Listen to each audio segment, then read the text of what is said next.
IT సెక్టార్లో software ఉద్యోగులకు చాలా మంచి జీతాలుంటాయి. కానీ ఎంత చెట్టుకి అంత గాలి అన్నట్లు వచ్చే జీతానికి తగ్గట్టే హైఫై లైఫ్ స్టైల్, క్రమశిక్షణ లేని ఆర్థిక విధానాలతో అప్పుల పాలవుతూ ఉంటారు. కానీ ఓ సాధారణ సాఫ్ట్వేర్ ఉద్యోగి తనకొచ్చే తక్కువ జీతంలో ప్రతి నెల క్రమశిక్షణగా పెట్టుబడి పెట్టి 47 వయసులో ఏకంగా 9 కోట్ల నిధిని కూడబెట్టుకున్నాడు. అతని సూపర్ ఇన్వెస్ట్మెంట్ స్ట్రాటజీని 2005లో కేవలం 3 లక్షల యాన్యువల్ శాలరీతో తన కెరీర్ను ప్రారంభించారు ఆ సాఫ్ట్వేర్ ఉద్యోగి. ఆయనకు విదేశీ నియామకాలు లేవు, డాలర్ ఆదాయం లేదు, అలాగే స్టాక్ ఎంపికలు అసలే లేవు. వారసత్వంగా వచ్చిన సంపద అంతకంటే లేదు.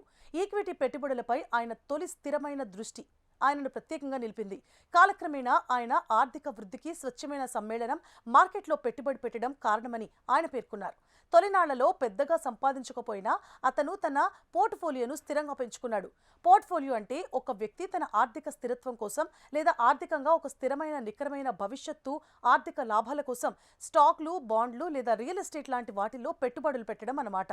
అయితే 2010 నాటికి అతని ఆదాయం 10 లక్షల రూపాయలు పెరిగింది. అతని పెట్టుబడి పోర్ట్ఫోలియో కూడా దాదాపు అదే మొత్తానికి పెరిగింది. 2016 నాటికి 25 లక్షల రూపాయల జీతంతో అతని పోర్ట్ఫోలియో 1 కోటి మార్కును దాటింది.